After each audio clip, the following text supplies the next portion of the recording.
The Vanishing Road. The Lost Men of Yuba County.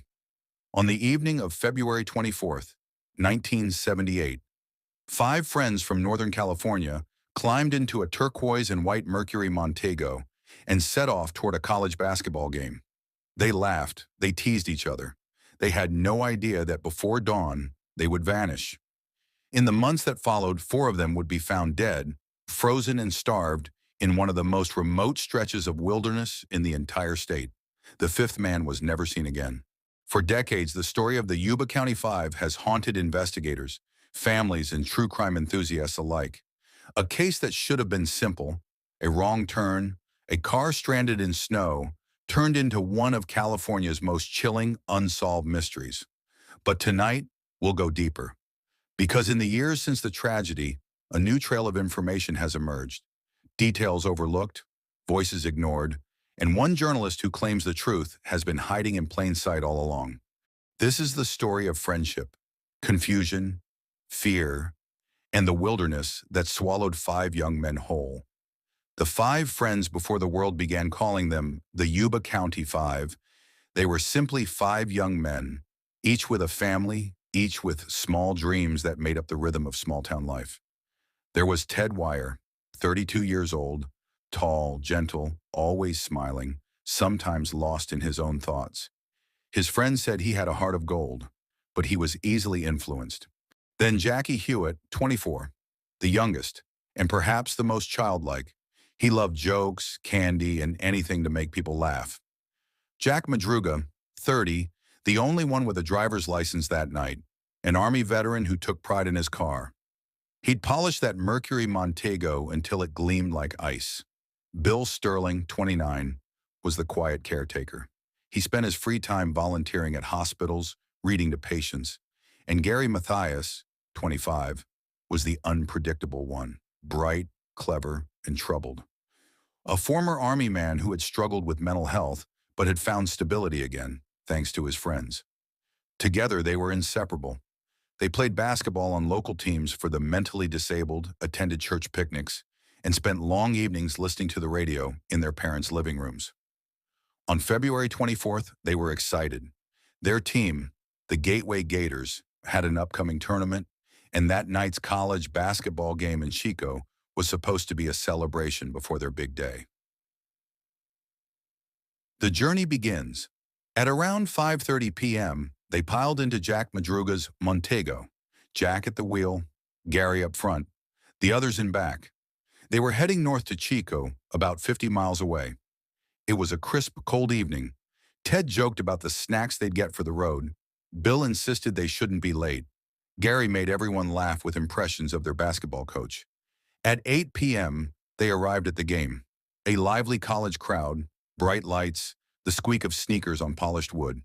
They watched Chico State beat UC Davis and cheered as if they were students themselves.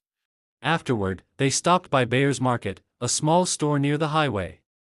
The clerk remembered them well. They bought Hostess pies, chocolate milk, and soda. Five young men, laughing, relaxed, planning the next day's tournament. At that moment, everything still made sense. And then, they vanished. The wrong turn.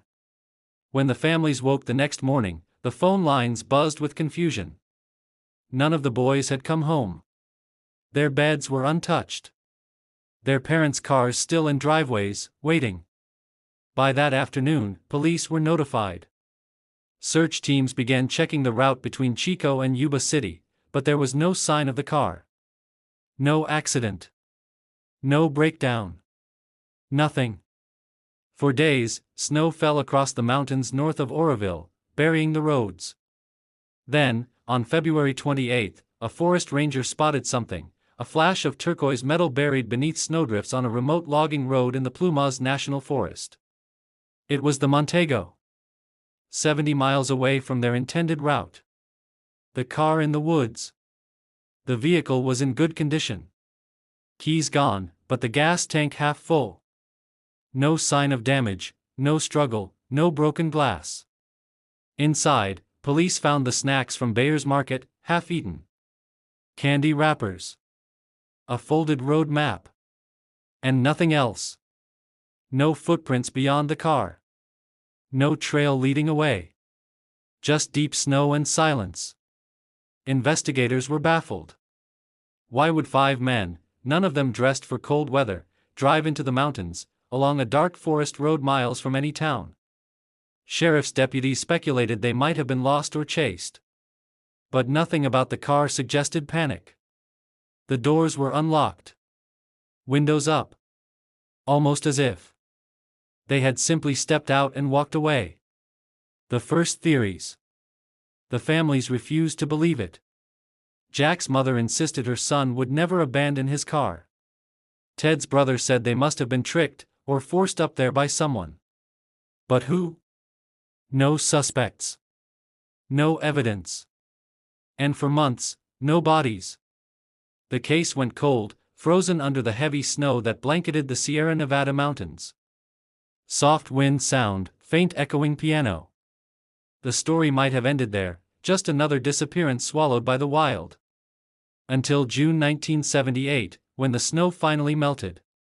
A small group of motorcyclists were exploring the mountains, deep in the Plumas National Forest, when they noticed a foul odor near a deserted ranger trailer.